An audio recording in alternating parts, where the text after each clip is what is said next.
Ernesto Che Guevara. Médecin, révolutionnaire, icône. Son nom évoque la rébellion, la lutte socialiste et la résistance anti-impérialiste. Né en Argentine, la ferveur révolutionnaire de Che s'est enflammée dans les rues défavorisées d'Amérique latine. Il a rejoint la révolution cubaine de Fidel Castro, un moment charnière de sa vie.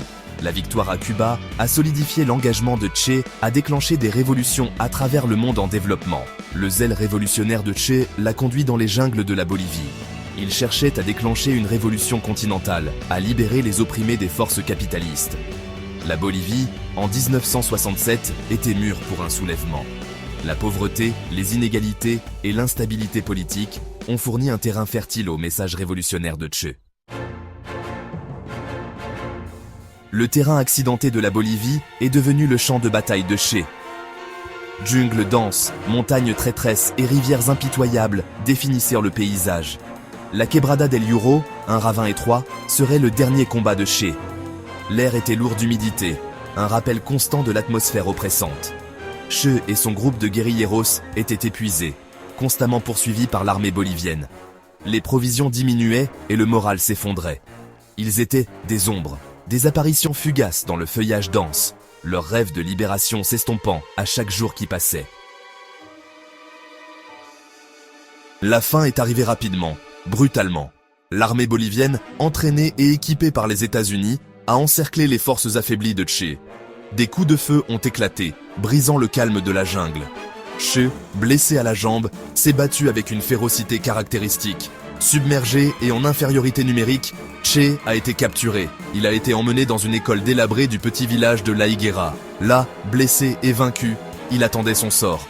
Ses ravisseurs, enhardis par leur victoire, le voyaient non pas comme une icône révolutionnaire, mais comme un trophée à éliminer. À l'intérieur de l'école, l'air était chargé de tension. Che, provocateur même dans la défaite, refusait de coopérer avec ses ravisseurs.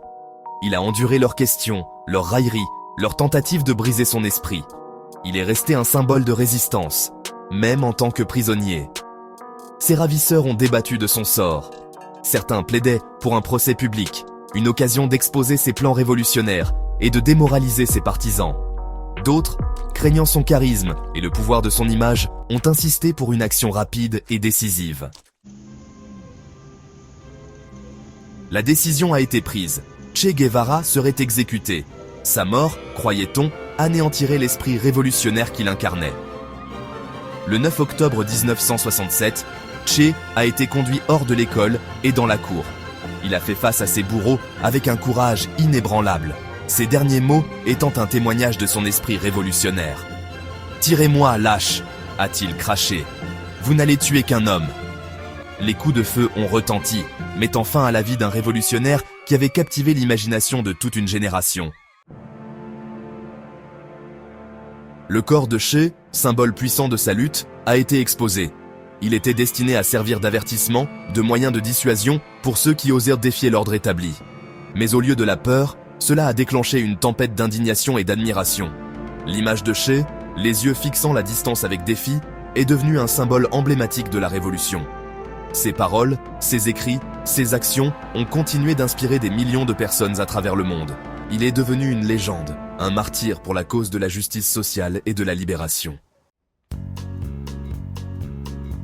L'héritage de Che Guevara est complexe et controversé.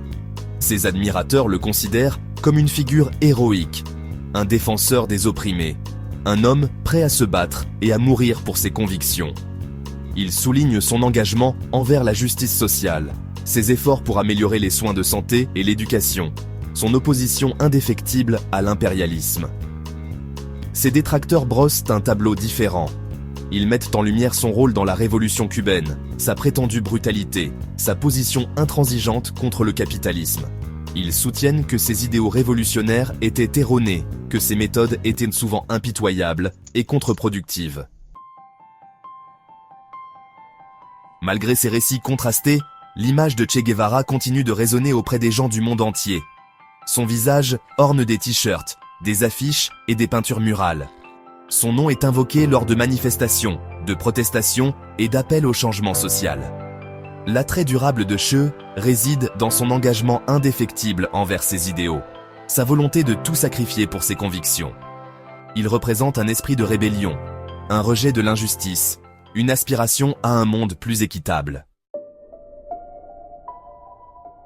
La Quebrada del Yuro, un ravin isolé dans les montagnes boliviennes, marque le dernier chapitre de la vie d'Ernesto Che Guevara. Sa capture et son exécution ont été un coup dévastateur pour les mouvements révolutionnaires qu'il a inspirés. Mais dans la mort, Che a atteint un niveau de gloire et de notoriété qu'il n'aurait jamais pu imaginer de son vivant. Son image, figée dans le temps, continue d'inspirer et de provoquer.